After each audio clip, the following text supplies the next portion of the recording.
Hi, how are you all? ఈరోజు ఇంకో మంచి బ్రేక్ఫాస్ట్తో మేము ముందుకు వచ్చేసాను. అదేంటో తెలుసా? Instant set dosa with potato Bombay chutney. First dosa batter చేసుకుందాము. దానికోసం మనం అటుకులు, పోహా ఏదో ఒక కొలత మీరు పెట్టుకోండి.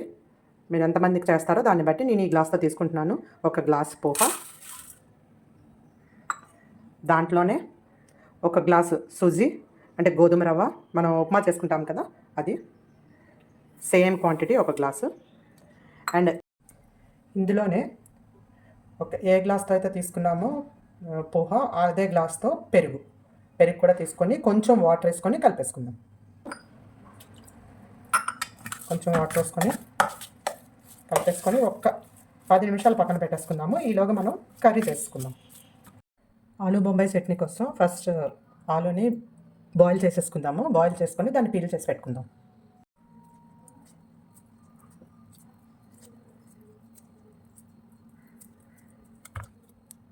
ఆలూని కొంచెం ఇలాగా చిరిమేసుకుందాము. అంటే మరీ పేస్ట్లా కాదు, చిన్న చిన్న ముక్కలుగా ఉన్నట్టే. కొంచెం ఆయిల్ వేసుకొని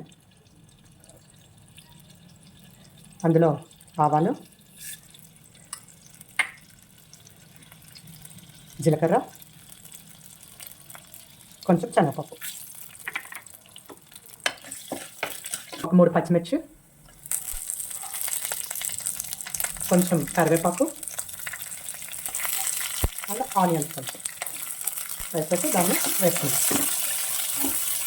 వేగుతున్నాయి చూడండి. ఈలోగా మనం ఏం చేద్దామంటే ఒక 2 స్పూన్స్ శనగపిండి తీసుకొని దాంట్లో కొంచెం వాటర్ వేసుకొని ఇలా పెట్టుకుందాం.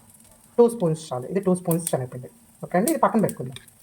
అండ్ అవి వేగేలోపు మనం ఆల్రెడీ పోహా, సూజీ అండ్ పెరుగు వేసుకొని కొంచెం వాటర్ వేసి ఉంచుకున్నాం కదా, దీన్ని మిక్సీ జార్లోకి తీసేసుకుందాం. అది అయ్యేలోపు మొత్తం మనకి పిండి రెడీ అయిపోతుంది. దీనికి ఎక్కువ టైం తీసుకోవాల్సిన అవసరం లేదు, అందుకనే ఇన్స్టెంట్ సెట్ దోశ అని చెప్తాం. గ్రైండ్ చేసుకున్న దోశ బ్యాటర్ ఉంది కదండి, దాన్ని మనం గిన్నెలోకి తీసేసుకుందాం. చిన్న పీసెస్ కట్ చేసుకున్న క్యారెట్ అండ్ గ్రీన్ పీస్ చూడండి, నేను కొంచెం మొలకలు వచ్చిన వేస్తున్నాను. కొంచెం గ్రీన్ పీస్, ఈ శనగపిండిని ఇందులో వేసేసి దీన్ని కొంచెం ముద్దలా అయినంత వరకు కలుపుదాము. పెట్టుకున్న పొటాటోస్ అన్నిటి వేసేద్దాము.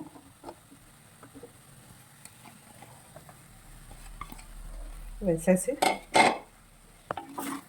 నీట్గా కలిపేసుకుందాము. కొంచెం పసుపు, ఆల్రెడీ మనం పచ్చిమిర్చి వేసాం కదండి, కొంచెం కారం, మీరు ఎంత కారం తీసుకుంటారో దాన్ని బట్టి వేసుకోండి. అండ్ కొంచెం సాల్ట్, వాటర్ వేసుకుందాం.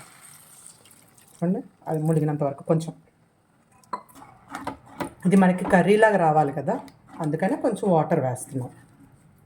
చూడండి, ఇదంతా గ్రైండ్ చేసిందంతా ఒక గిన్నెలోకి తీసేసుకున్నాము. తీసుకొని కొంచెం వాటర్ వేసాను, ఎందుకంటే నాకు కొంచెం థిక్గా ఉంది, అందుకని వాటర్ వేసాను. ఆల్రెడీ మనం గ్రైండ్ చేస్తున్నప్పుడే మనం సాల్ట్ వేసాము. ఒకవేళ సాల్ట్ ఏమైనా సరిపోకపోతే ఇప్పుడు అడ్జస్ట్ చేసుకోండి, కొంచెం వేసుకోండి. కర్రీ రెడీ అయిపోయింది, ఇంకా దోశలు వేసేసుకోవడమే. చూడండి ఎంత కలర్ఫుల్గా ఉందో. కర్రీ రెడీ అయిపోయింది కదండి, ఇప్పుడు మనం దోశలు వేసేసుకుందాము. దోశ బ్యాటర్ కూడా రెడీ అయిపోయింది మనకి. ఇప్పుడు పెనం పెట్టుకొని స్టవ్ మీద కొంచెం ఆయిల్ వేసుకొని ఆయిల్ తీసేద్దాము దీన్ని. ఓకే, దోశ వేసుకుంటాం మనం ఇప్పుడు.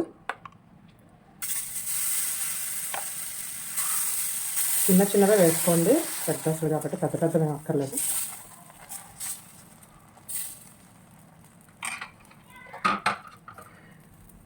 మీరు చూసినట్లయితే ఇక్కడ హోల్స్ వస్తున్నాయి చూసారా, అంటే పర్ఫెక్ట్గా ఉడుకుతుంది అన్నట్టు. ఇలా వేగిన తర్వాత ఇది ఈజీగా వచ్చేస్తుందండి, ప్రాబ్లం ఏం లేదు. టర్న్ చేసుకుందాము. అయిపోయింది, దీన్ని ప్లేట్లోకి తీసేసుకుందాం.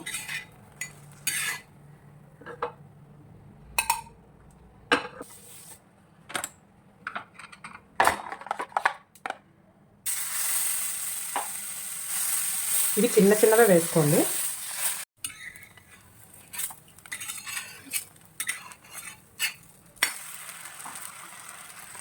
చూడండి, వేడివేడిగా set dosa with potato Bombay chutney ready అయిపోయింది.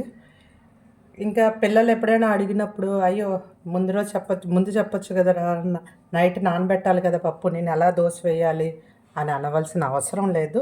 ఇన్స్టెంట్గా మనం ఈ దోశ వేసి చక్కగా సర్వ్ చేయొచ్చు. చూడండి, ఇది కొన్ని గట్టిగా కూడా ఉండదు. నేను పట్టుకొని చూపిస్తున్నాను చూడండి, సాఫ్ట్గా ఉంటుంది, మీకు చాలా మెత్తగా వస్తాయి. అండ్ ఇదిగో, మీరు ఇంట్లో ట్రై చేసి చూడండి. నచ్చినట్లయితే కామెంట్ చేయండి. Thank you for watching my channel.